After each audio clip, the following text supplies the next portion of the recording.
के पाछे पछताना बंदे और बैठ के रोना के, जब तक मंजिल ना मिलती के खाना पीना सोना के।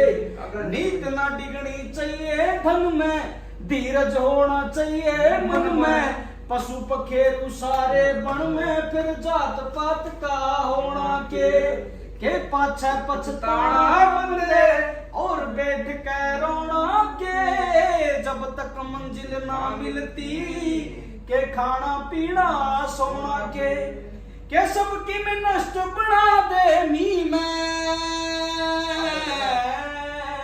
जय आजा बादल के जी में, जय आजा बादल के जी में, भगवान भी से सारे सच के साथी, झूठ का ना कोई हिमाती, जो हर साल घाटे में लाती इसी फसल का बोना के।